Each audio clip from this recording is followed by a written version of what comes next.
What if I told you that your political views are not your own?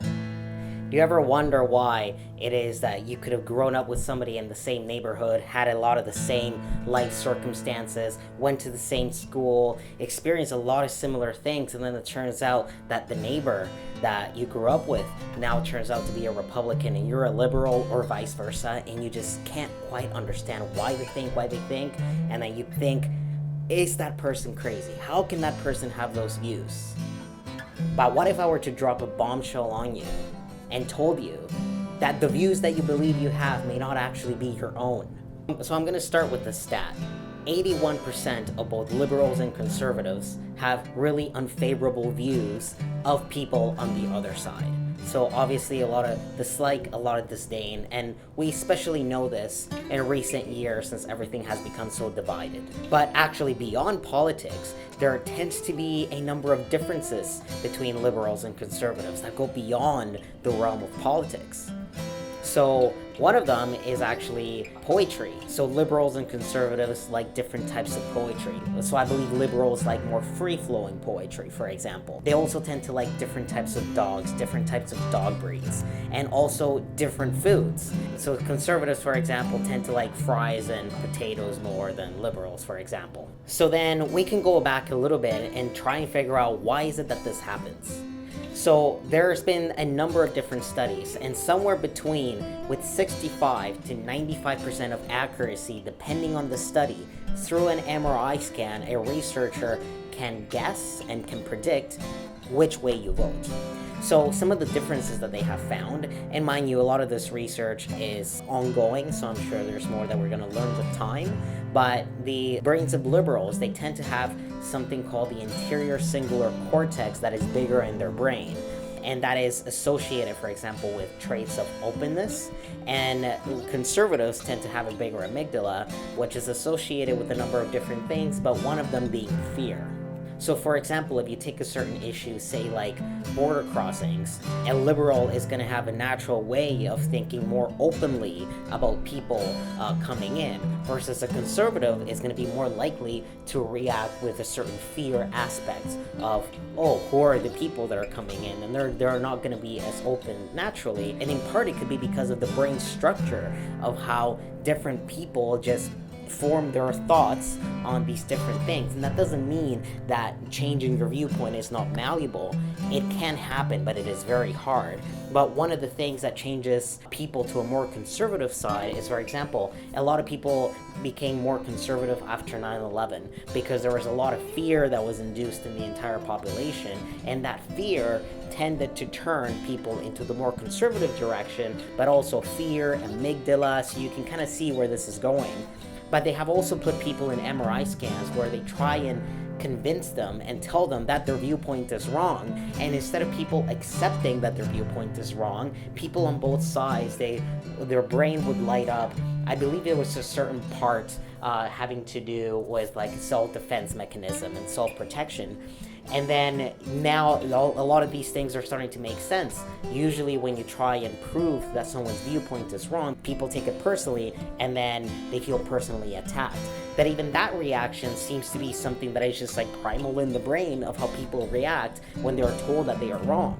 Some other interesting differences. So for example, a lot of Silicon Valley entrepreneurs, they tend to be more liberal. And it is believed that one of the reasons this is because to create a company, to have innovative ideas, you need to have a more flowy mindset. Like that same sort of openness translates to entrepreneurship and building companies. It doesn't mean that conservatives don't build companies. Many of them do. But conservatives, from my understanding, they tend to make really good managers because they're a lot more structured. So even if on average they don't make as good entrepreneurs, they make really good managers because they're very structured, and their brain and their way of thinking tends to be like more organized and structured instead of flowy like a more liberal minded kind of person would generally think. And one of the biggest predictors is actually the way that people react to disgust sensitivity. So conservatives tend to have a much higher disgust sensitivity reaction. And another interesting thing is in the brain of liberals, the somatosensory parts of the brain tends to really light up to graphic images. So then this kind of makes sense with the whole bleeding liberal stereotype. It's just how their brain reacts. So now I'm gonna go back a little bit. So it is believed that about 30 to 40% of your political views are genetic and the other is environmental. And I'm sure with some more newer research, we're eventually gonna find more exactly how these differences in your brain structure comes to be. So what does all of this mean? And I feel like through having some of this knowledge, it can lead us to a path of better understanding and also to be able to question ourselves. Because when you think that you have a certain viewpoint because you've done a certain amount of research and because you've reached a certain conclusion because of your thoughts, maybe all those thoughts are just coming through the imprisonment of your mind. You're imprisoned to your brain structure. You can't help that you have a bigger anterior cingulate cortex, or you're gonna react to graphic images in a certain way, or that your amygdala is bigger. You can't help a lot of these things. And then you think that you come to certain conclusions based on your thoughts, but then your thoughts are coming through this filter, which is the filter of the prison of your mind. And how much control do you actually have over your thoughts? So a lot of this, even though it is hard for me because I have my own biases, but if I think a certain thing, I wonder, I think this thing for what reason? Is it because I truly believe that? Or those are just the filter thoughts through the prison that is my brain structure, and it's something that I can't help. And even if I believe it is right, my thoughts and my beliefs to a certain conclusion aren't necessarily my own doing. It's kind of, you look at something, let's say you look at the plants and they look green. To you, they look green. To somebody who is colorblind, it looks differently. And then if you have somebody who is a tetrachromac, which is another genetic mutation that actually causes you to see more colors. So you see the world a certain way and you think that leaf looks like a particular color. And then to that person, it looks differently. Someone who's colorblind is different. Somebody who's a tetrachromac, it looks differently. But that is your reality. The reality of the people that are looking at the same plant, that is their very true reality. But again, what they are seeing is coming through the filter of the structure at the back of their retina. And they can't help that. And in the exact same way, you can't help your brain structure. You can't help how you're gonna react to something. Or if you're a conservative and you tend to like more structure and things that are more traditional, you're not very open to change, you can't help that. But then on the opposite side of that, if you're more open about things and you have a more flow way of thinking, you can't help that either. And then we're both looking at the other side thinking, how crazy are you? But really, you can never be truly unbiased.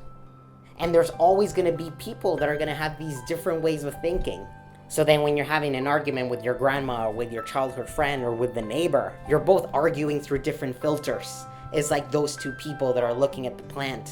You have somebody that's colorblind and somebody who's a tetrachromac, and then they're arguing about what is the color of those leaves, or that leaf and that leaf looks like it is the same color, and this person is saying, no, those two leaves are two different colors. And then they're arguing and arguing and arguing to the point that they eventually hate the other side because they can't agree that if those two leaves are the same color or not.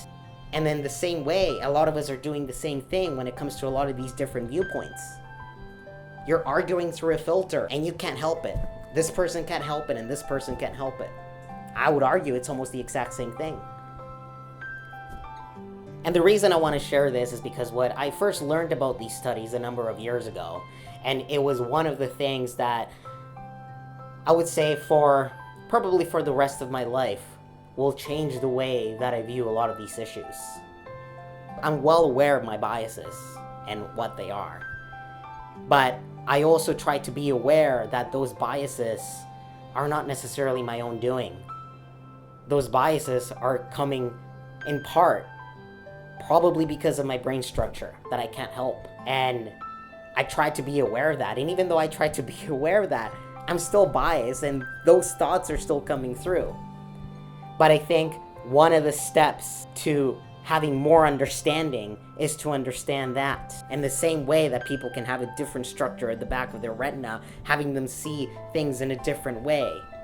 Just having the understanding that your thoughts to a certain extent are similar as well. And at the end of the day, we're in this world together. And people will think differently. And I hope that just having a little bit more understanding in biology will help.